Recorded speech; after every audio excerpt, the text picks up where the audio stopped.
பாமக நேரடியாக போட்டிருக்காங்க. சமூக நீதியை வென்றெடுப்பதற்கான ஒரு போர் இந்த எடுத்துக்கிறது ராமதாஸ் நினைக்கிறீங்களா? பாமக என்பது பாமகவே கை கழுவிட்டாங்க. அவங்க சின்னமே இப்போ போயிடுச்சு. அதனால அவங்க நான் அதுக்கு மேலே அவர் சொல்ல விரும்பல. ஏன்னா அவர் வந்து வேறு எதனா பேசுவார். அதனால் எங்களுக்கு சேஃப் கம்ஃபர்டபுளாக வி ஆர் வெரி கம்ஃபர்டபுள். அடித்தளம் நல்லா இருக்குது, கேடரு நல்லா இருக்காங்க, கூட்டணி இன்டாக்டாக இருக்குது. அதனால் போன தேர்தலில் போய் ஒரு சின்னத்துக்கு ஓட்டு கேட்டு இன்னொரு சின்ன இந்த இடைத்தேர்தலில் ஒரு மாதத்துக்குலாம் இன்னொரு ஓட்டு கேட்டால் அந்த ஊரில் இருக்கிறவங்க மதிப்பானா? அதெல்லாம் இருக்குது. எங்களுக்கு அப்படியே இல்லை. நாங்கள் 2019 ஒரே அணியில் கேட்டுக்கொண்டிருக்கிறோம். நிச்சயமாக வெற்றி.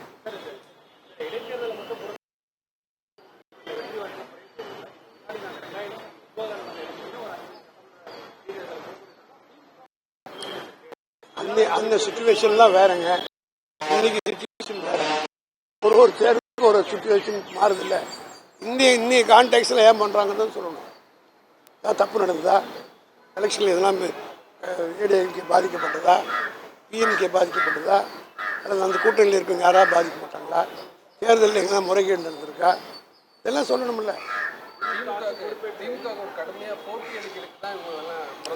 திமுகவை பொறுத்தவரை இருமுனை போட்டினா இன்னும் ஈஸியாக போச்சு.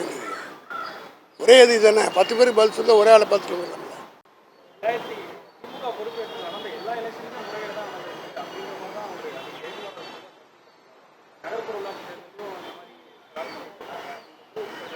இல்லை, அவங்க ஆட்சியிலே நடத்திருந்தோம். தேர்தலில் நாங்கள் ஜெயிச்சிருந்தோம் 60%. அப்போ அது வந்து என்ன அர்த்தம்? இது பதில் சொல்லணும். தேர்தலில் உள்ளாட்சி தேர்தலில் அவங்க எடப்பாடி சீஃப் மினிஸ்டர் இருக்கும்போது நடத்தினாரு. நாங்கள் ஜெயிச்சோம்ல. எவ்வளோ அங்கே எடப்பாடியுடைய பிஓ இருக்கிற இளங்கோ ஒருத்தர் நாமினி ரிசல்ட்டையே மாற்றி மாற்றி அறிவித்தார். எங்கள் தலைவர் வந்து நைட்டு போய் 1 மணிக்கு கொட்டுற பணியில் உட்காந்து தளபதி மு.க. ஸ்டாலின் அங்கே ஆர்ப்பாட்டம் எலெக்ஷன் கமிஷன் முன்னாடி நடந்தனால்தான் சில அறிவிப்புகளை செஞ்சாங்க. நாங்கள் சட்ட ரீதியாக நீதிமன்றத்துக்கு போனோம். லேட் சிட்டிங் உட்காந்து 10 மணிக்கு வாங்கணும். இந்த மாதிரிலாம் தீர்ப்பு வாங்கி வெற்றி பெற்றோம். திமுகவுக்கு பலமான சட்டத்துறை இருக்கிறது, பலமான கேடஸ் இருக்கிறது, பலமான கூட்டணி இருக்கிறது. நிச்சயமாக வெற்றி பெற்றோம்.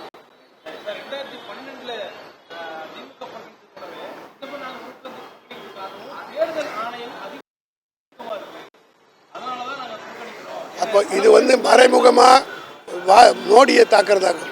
இது எலெக்ஷன் நடத்துது ஸ்டேட் எலெக்ஷன் கமிஷன், சட்டமன்றத்துக்கு பாராளுமன்றத்துக்கு இசிஐ தான் நடத்துது. ஆக அவர்கள் வந்து அவங்கள தான் சந்தேகிக்கிறாங்க. அங்கே ஆட்சியில் இருப்பது மோடி, அங்கே இருப்பது இவங்க தாத்தா. ஆகிய